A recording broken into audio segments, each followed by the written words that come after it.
दादा नमस्कार. नमस्कार, बोला ना. दादा ते म्हशी बाजूला कोण मानलं? ही एक आणि ती एक दिलेली आहे आपण दोन दिली. हा ही कुठे दिली दादा? ही दिली आपण इंदापूरला. इंदापूरला चालली का? हा. बघू शकतो मित्रांनो इंदापूर. ती दिली पैठणला. वेगवेगळे शेतकरी होते. दोन शेतकरी वेगवेगळे होते. हो. आता किती म्हशी शिल्लक राहिल्या आपल्याकडे अजून? आता एकच राहिलेली, बाकीचं सगळ्या एवढी एकच शिल्लक राहिली, बाकी एक जणाला 4 दिल्या, या 2 वेगळे दिल्या. टोटल 6 म्हशी दिल्यात आपण. 6 म्हशी आपल्या विक्री झालेल्या आहेत. तर आता आपल्याकडे ही म्हैस शिल्लक हिचं पण आपण व्हिडिओ. एकच शिल्लक आहे, पण आता हप्ताभर परत माल गोळा करायचा आणि शुक्रवारी परत सेल करायचा. ही केवढ्याला दिली? ही दिली आपण 1,15,000 रुपये. आणि दादा ती जंगली. पण जण काय खाली? आली पारडी. ही केवढ्याला दिली? ही दिलेली ही पण 1,17,000 रुपये दिलेली कच्ची. 1,17,000ला कच्ची 8 दिवसाची. हो. आता सगळा माल टोटल विक्री झाला. सगळं मोकळे झालो आता हप्ताभर फिरायला.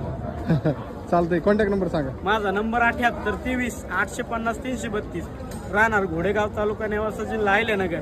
आणि शनी शिंगणापूर मध्ये आपला फार्म आहे. घोडेगाव पासून 4 किलोमीटर. चालतंय दादा.